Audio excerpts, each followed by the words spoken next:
Hi, everyone. Welcome to Vision Untethered, conversations with inspirational leaders and visionary business owners. My name is Jill Simons, founder of Savvy Strategic Partners. We are a dedicated leadership team of fractional executives executing vision, increasing business value, and helping founder owners realize freedom. Today, my guest joins me, the amazing Ben Cooper, CEO and visionary behind Amplify, a boutique financial consulting firm dedicated to empowering entrepreneurs in creative industries. Amplify's approach is rooted in the belief that running a business shouldn't feel like a guessing game. By offering visual financial forecasting and personalized consulting, their team helps clients align their business strategies with goals and promoting professional success and personal fulfillment. Ben, excited to have you here. Thanks for joining us. Thank you, Jill. I'm excited to be here as well. Yeah, great. Diving in first, what inspired your journey as an entrepreneur, as a visionary, and led you to choose this industry?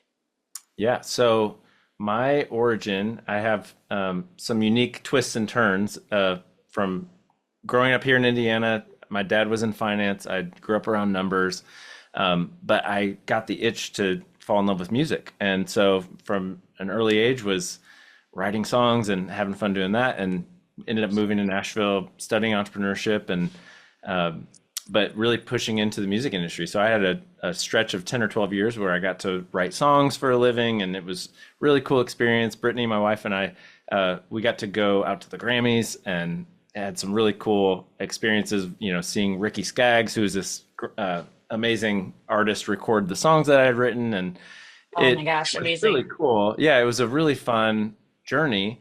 And then we started having kids, and diapers were really expensive. So, in that journey, I remember FaceTiming Brittany to say goodnight to our kids. And I was in this recording studio down the street, and it just felt like this isn't working.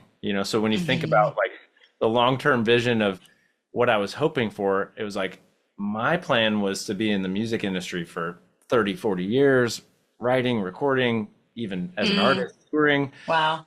Uh, and then, that the realities of life and circumstances and changes even in the music industry economy, with streaming and all this crazy stuff, I had to face a hard decision of, okay, this isn't working the way that I hoped. And Yeah. probably anybody listening to this probably has felt that as they're venturing out into building a business. You say, well, like Mike Tyson said, everybody's got a plan until you get punched in the face. And that was my moment in some ways where I got punched in the face, realizing I'm not on the track that I want to be on. So I say all that just because, I was sitting there at early 30s saying, this feels like a dead end. God, what are you doing here? This is confusing. Mm, What's the purpose of this? And I found out about an MBA program in Austin, Texas, that was a year-long kind of concentrated experience that was really a phenomenal opportunity to retool and kind of come back to my number roots in some ways. mm-hmm. Mm-hmm. Um, and it gave me an opportunity to really still collaborate with people and use some of the creative muscles that I developed in the music industry to come alongside business owners in a way that Mm, really exciting. And my role right out of grad school, this is about a decade ago, which led to starting Amplify. My role was doing due diligence with business owners who were mm-hmm. talking to a group of investors in Nashville that I was working with. And when I would sit down with a lot of these business owners, I realized pretty quickly that they didn't always have a good grasp of their numbers, and they didn't necessarily have a good future picture of where their business was heading. And a lot of times it was that they had seen Shark Tank one too many times, and they were very quickly about to just come sell part of their business to an outside investor, hoping that that investor might have a plan for them or a vision or some Mm, sort of ability to help them grow. mm-hmm. And that hurt me on the heart level, basically, because they were making a big decision without, 10 minutes into a conversation, I might know more about their numbers than they did. And Yeah. that's not a good spot to be negotiating. And, especially something that you've worked so hard to build. And so Mm-hmm.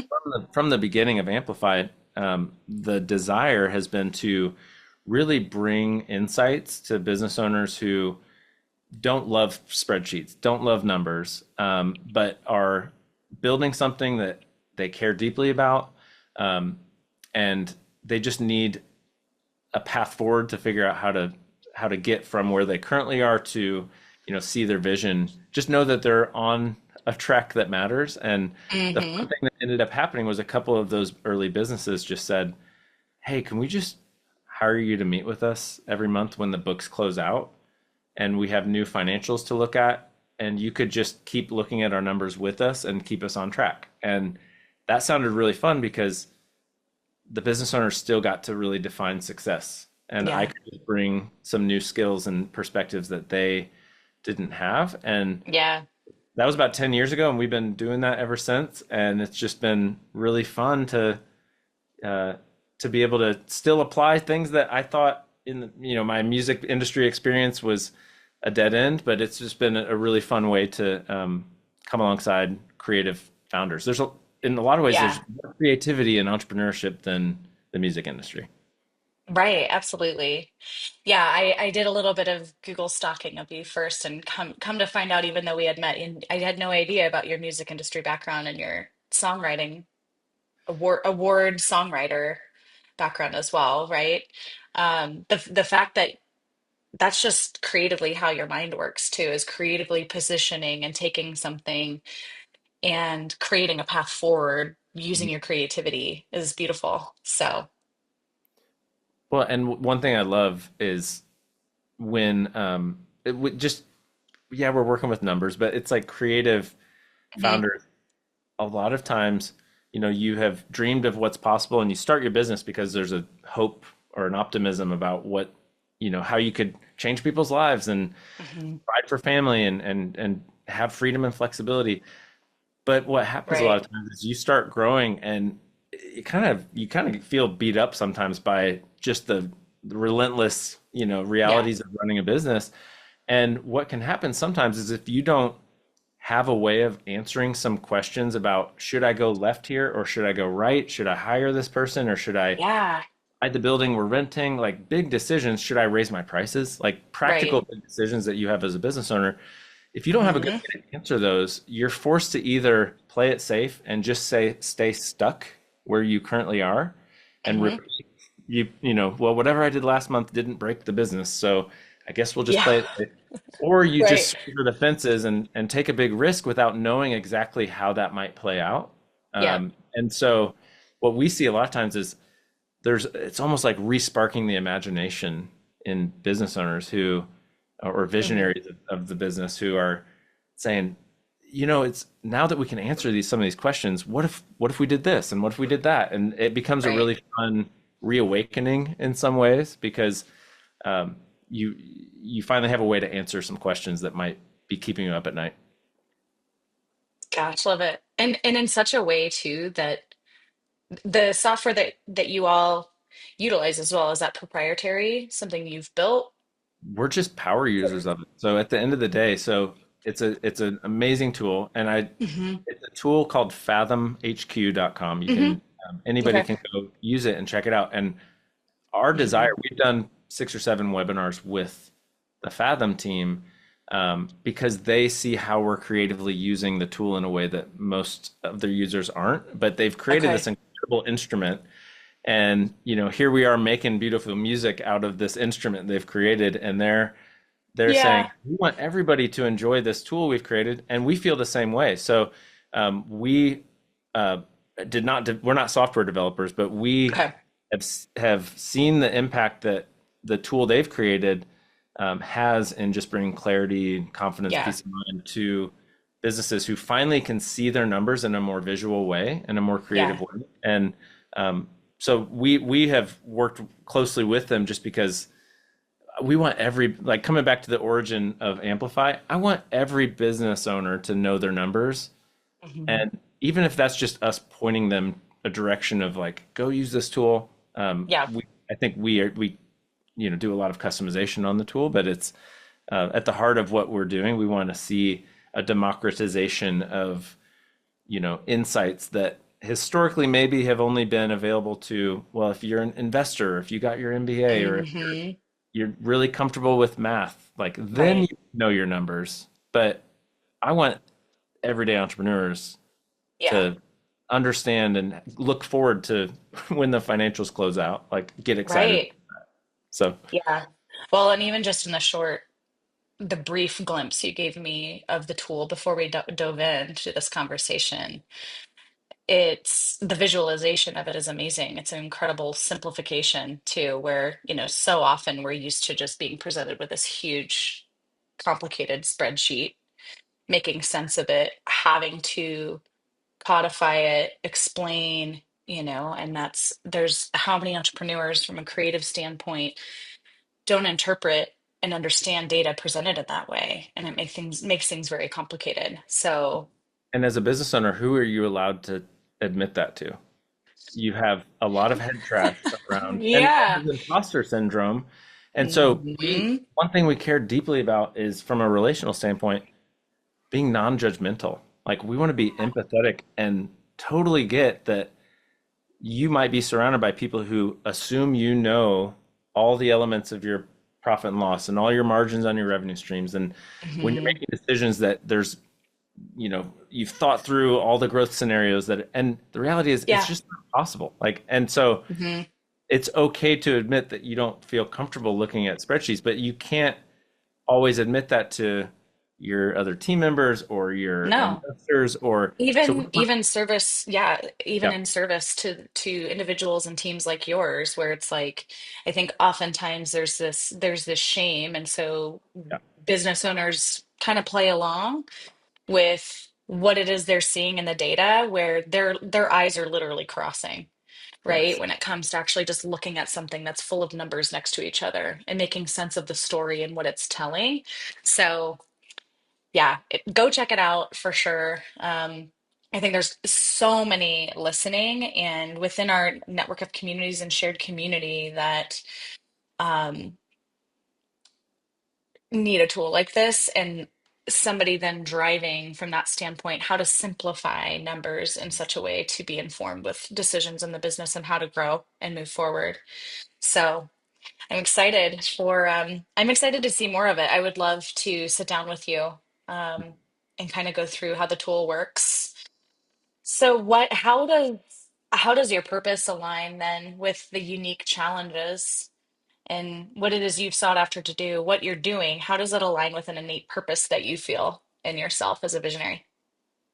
So as we grow, so the when I started, uh, I my face when you think of like the EOS accountability chart, my face was on every seat in it, and Mhm. so Mhm.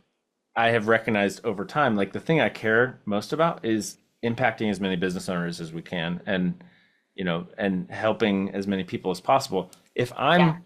If I'm the only one helping, and Amplify is just, guess what? It's just been like that's I'm gonna fall short. I'm the bottleneck there. So Hmm. a lot of as we are looking to even align with a tool like Fathom as an example, we want to not just say, hey, what we're really good at is opening a blank spreadsheet and answering questions for you, business owner. That's not scalable at the end of the day. So we are wanting um, to be in a spot where we are serving as many people as we possibly can, which also for me personally, um, I want to be the visionary of Amplify. I want Hmm. to really thrive in that role. And it's not a role that I can delegate to somebody else. And so, but Yeah. I also recognize if I am pulled into all the other parts of the business, if I'm in the ops and sales seat and all these other seats, Right. the integrator seat, I that means that's time and attention being taken away from the visionary, what Amplify needs a visionary to do. And Hmm. that's the thing I get most excited about. This chapter of the story has been, um, about building the team and positioning in a way that the types of things I get to spend my time and attention on Yeah. in the business day to day are more and more what the visionary does. And so that gets me really excited. And Hmm. I think as I've gotten more time to think about the role we can play with folks and the purpose of impacting business owners in that democratized insights sort of way, Yeah. I'm realizing as we look ahead to the future, the progression of technology even over the last 10 years. I started in Excel and Google Hmm. Sheets, and there were Hmm.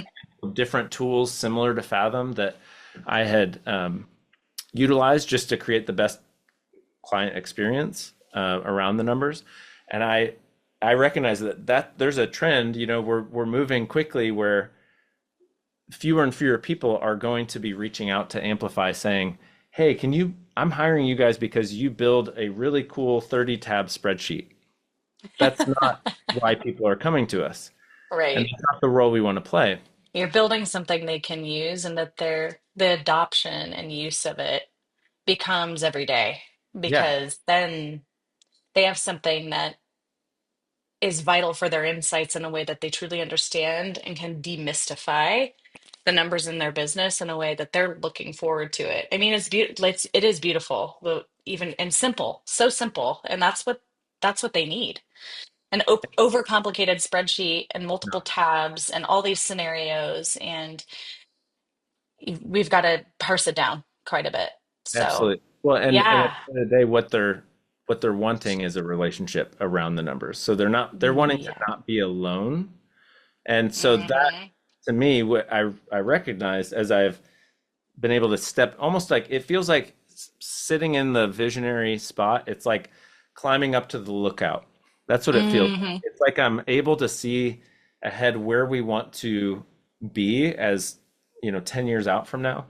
And what I recognize is, starting where we are, we can continue focusing on being that uh, empathetic Guide. relationship around the numbers, and Yeah. we can build a team who, yes, we're good at math and we understand the numbers, but Hmm. first and foremost, we want to make sure that we help people feel less alone, and that almost in the same way that a doctor would play with a patient, where Hmm. you're facing a complicated decision, and it really, at the end of the day, it depends on your unique circumstances, and Right. you don't just want to lean on a computer to tell you that you need some sort of procedure done and go into that next room and the robot's going to do it. It's You want somebody who's going to walk with you and validate that this is right for you, and be Hmm. able to provide the hand holding that is really Right. meaningful when you make a hard decision. And so that's where I see us continually adding value, no matter how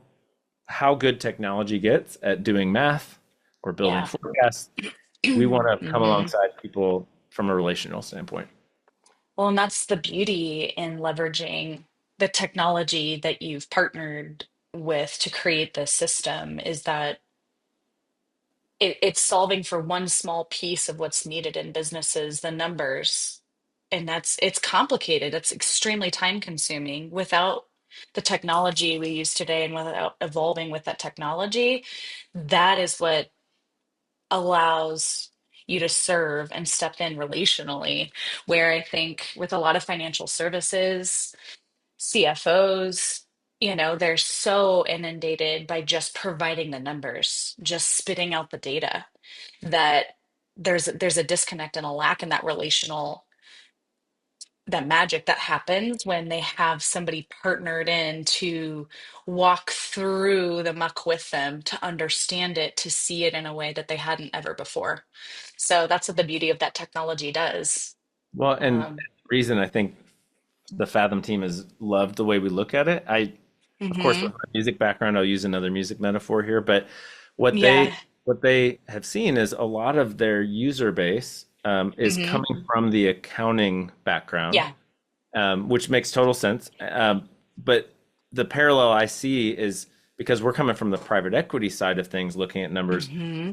we're all looking at the same numbers, but thinking about it with a different mindset, Differently. almost in the same way that you would say, well, here we're all sitting at the piano, and classical musicians will view it around the right notes, and jazz musicians will view it around what's possible. And so we're both sitting at the same instrument, looking at the same notes, but viewing it with a totally different mindset. And so to your Uh, point, if a CFO or a controller is looking at, well, hey, all the numbers are categorized correctly. I have no broken formulas in my spreadsheet. I did my hmm job. And then the Just business seeing it owner's for the going, technical yeah. capacity. But the Yeah. business owner's going like, but what does it mean? Like I'm hearing these, I'm feeling these things. We got to like get creative here with what is possible. And so that's Yeah. where we need to play some jazz. Yeah. What are the possibilities? Where can this go? What's the story it's telling? Yeah. Yeah, that's a beautiful analogy, metaphor. Love it. So you spoke a little bit about really elevating to the seat of visionary and that core genius that every business needs, Yeah. everybody needs, or sorry, every organization needs that in order for there to be a direction, for there to be a path.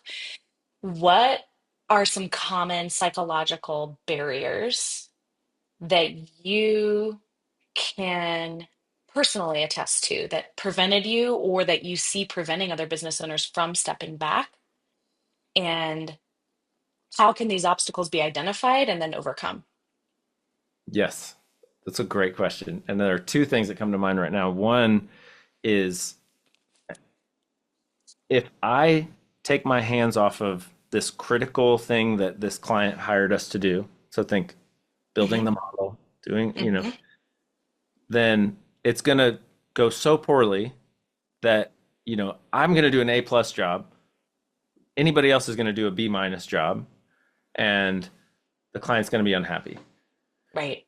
What I found just through really trying to test that and go, is that real though? Is that just, or is that just my a hmm lie in my head that's preventing me from getting out of the way, and because I'm the bottleneck. And what I realized is um, the other big eye-opening thing was, the in the ops seat, for instance, somebody who's where the work that needs to be done is really technical, good formula building.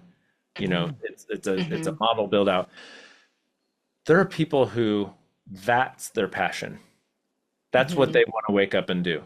And that hmm was the other eye-opening thing as I started to take my hands off of doing all the work and touching it was I realized, wait, are you serious? You're viewing this as the thing you want to do, and you don't want to go up to think about 10 years out, or you don't want to be Right. on the next podcast or do the webinar or like write the book. You're You like, just oh, that's want because that's what I want to do. to, I'm sitting here thinking like that's what everybody wants to do, right? And as I've Yeah. talked to people, and I realized when I hmm hand the task to somebody who, that's what they're passionate about and that's what they love doing.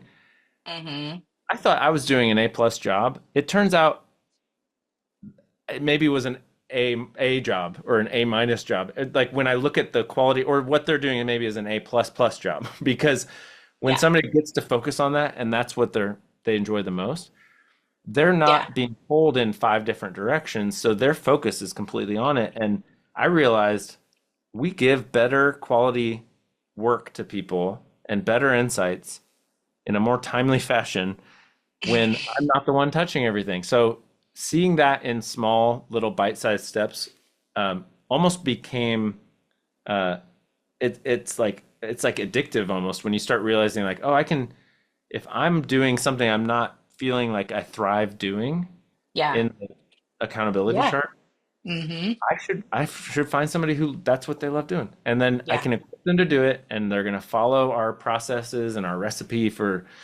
Yeah. making everything. And then Not only uh, follow it, but also iterate and probably make it better than we would have, exactly. right? Because they're so close to it. And if that is where their laser focus is and their genuine ability, superpower is, then it ends up being better than what we originally crafted sometimes. Exactly. 100%. Yeah. So once I Yeah. started doing that, I started realizing, well, now I'm in the sales seat, but and I can do things. And as a business owner, as a visionary, hmm if you just look at all the things you are doing, you might think this is just how the business has to function because I've been doing this forever. The Yeah. invitation I would say is just don't be afraid to try small, non-catastrophic tests in hmm maybe handing off. There's a elevate and delegate exercise that is really good to just kind of identify what Yes. things that you just feel like I can do this from a competency standpoint. I can do Yeah. this, but from a am I like thriving? Want to do this all day, every day? No, Hmm. if it's not on that list. So I think that has helped unpack some specific ways that we could make small transitions to where ultimately I can get to the perch in the visionary seat where I just can spend most of my time and energy because that's the one seat that I can Yes. just hand off to somebody else if that's what I feel like I was born to do. Right. Exactly. And the more you sit in that and operate from that seat and that role, the more the business can grow and thrive and the more personally fulfilled you are if that is your true calling and that's the seat that find the most energy in. So Exactly. beautiful. So what let's see. Sorry, finding my question here. How I'm curious how excessive involvement in the business that you've seen, especially seeing the numbers from the standpoint, how does a business owner's excessive involvement affect value and readiness in the business to transition? What might you see that's kind of representative of the numbers that's telling that story with businesses that you're working with? That's a great question. So, I mean, when you're looking at something like an exit or a transition, Yeah. then the business owner is essentially the backbone of everything. Mm-hmm.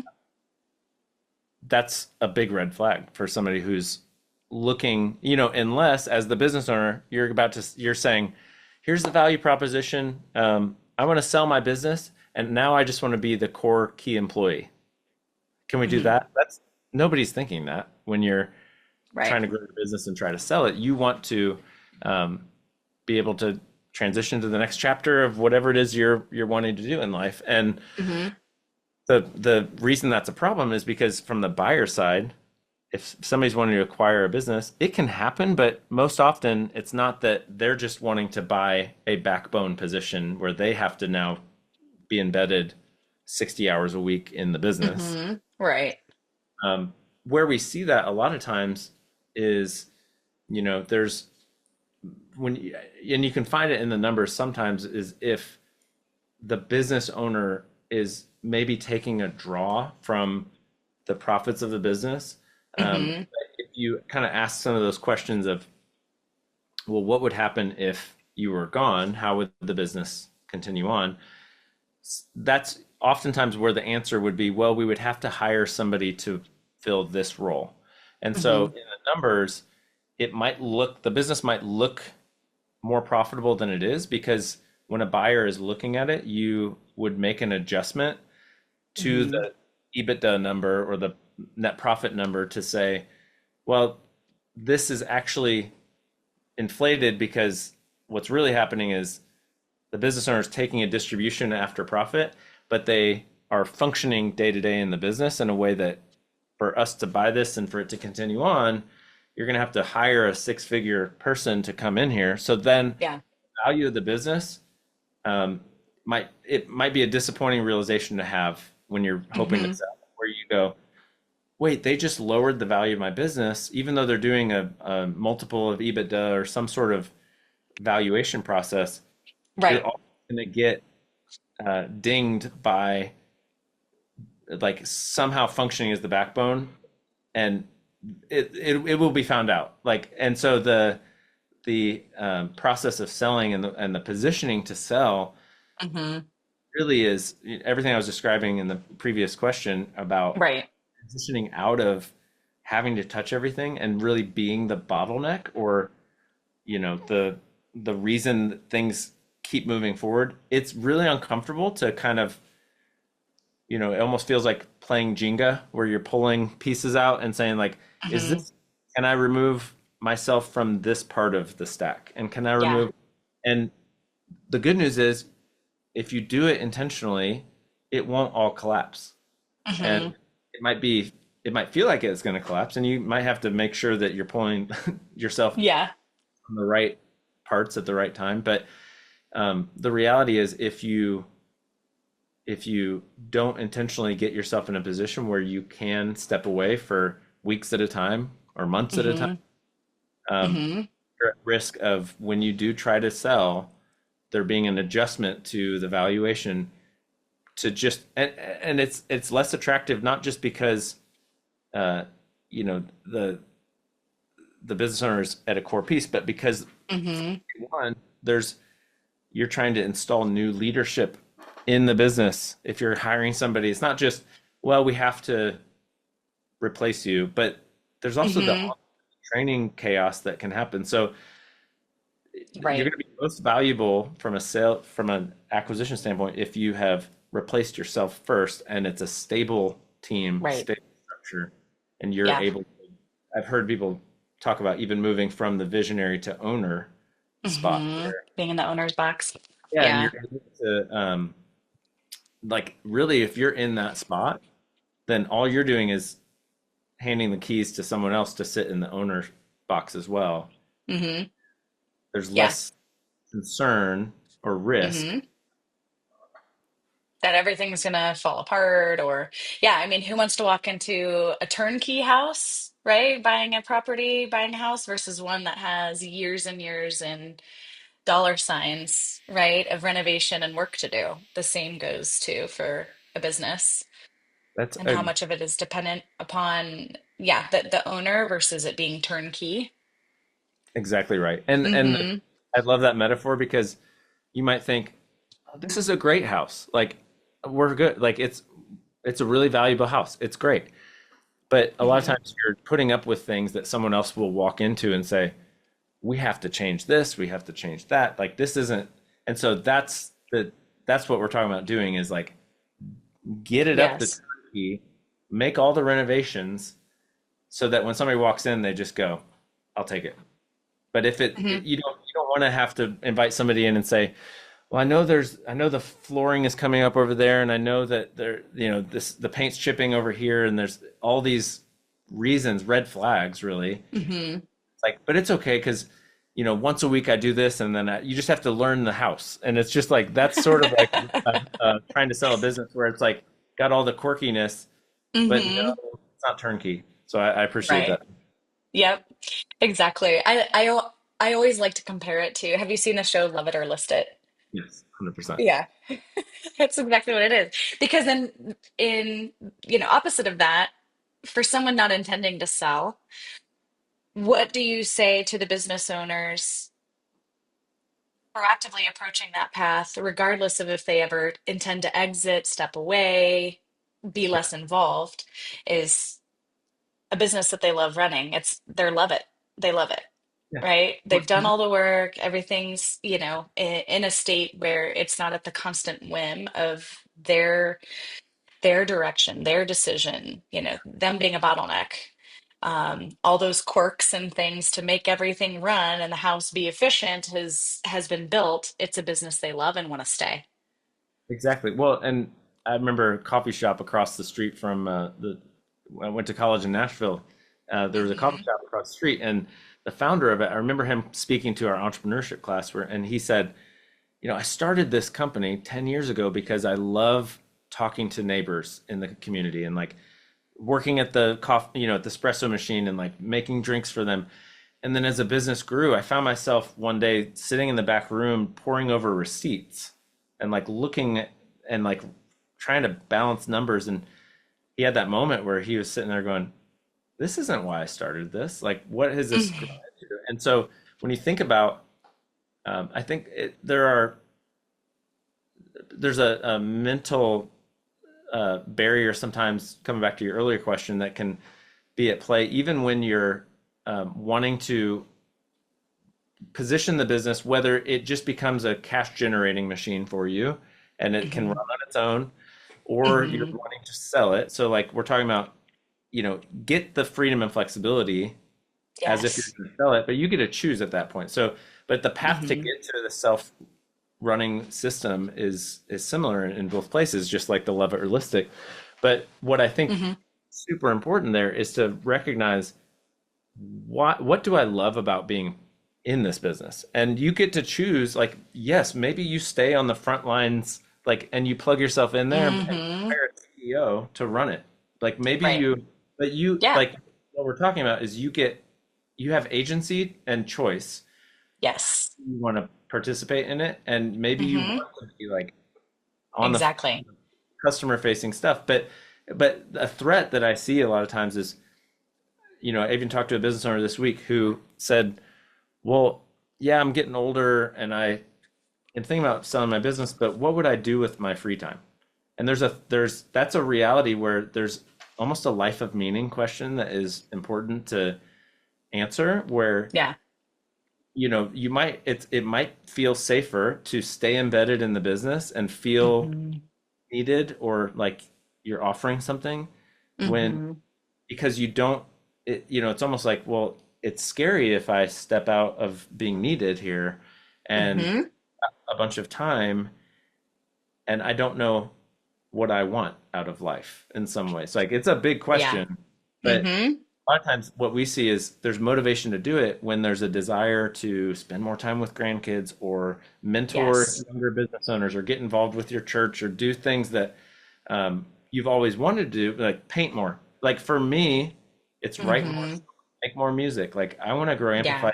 I have the freedom and flexibility to do it. So the motivation when I'm doing a hard thing, like letting go of a core process and delegating it, it's Mm-hmm. tied to a bigger desire that I have to Yes. write more songs. And with our kids, we have four kids who are at ages where Mm-hmm. they start to make music and write songs. And it's like Oh, yeah. I want to spend time with them doing that.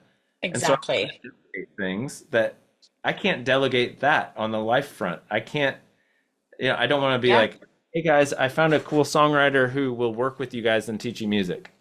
I'm going to be in Mm-hmm. the business over here. I'm like, I would never do that. I'm not Right. song. I'm the musician. I'm the one Right. who wants to do that with them. So Yeah. All about defining the role that we want or what matters most to us. And I yeah, think years and years, decades can go by without a business owner truly asking that for themselves. yes. But that is why one of our core values is freedom. Hmm. Because freedom, we create freedom in our lives with structure. Mhm. And when it comes to business, freedom is going to mean something different to every single one of us. I want more freedom to do this, or I want more freedom to still work, but in these ways, right? I'm not beholden to any set disciplines or things that pull me in if I can create the freedom. Yeah. So sounds very much, yeah, very in line with at a grand scale, at a 30,000 foot view, the value that Amplify brings as well is there's freedom in the structure. There's freedom in knowing Yeah. where you're what requires your attention versus not, or what you need in order for there to be attention there, so that you can have the freedom freed up to focus on other things, do other things, be in different roles. So I love that. Well, Ben, thank you so much again for your time, for your wisdom, and just being a bright light in serving the businesses that you do in a community that really needs it. Appreciate all that you do. Thank you, Jill. I really appreciate you leading intentional conversations. So I'm grateful to be part of it. Oh, thank you. We'll see everyone next time. Thanks for joining us.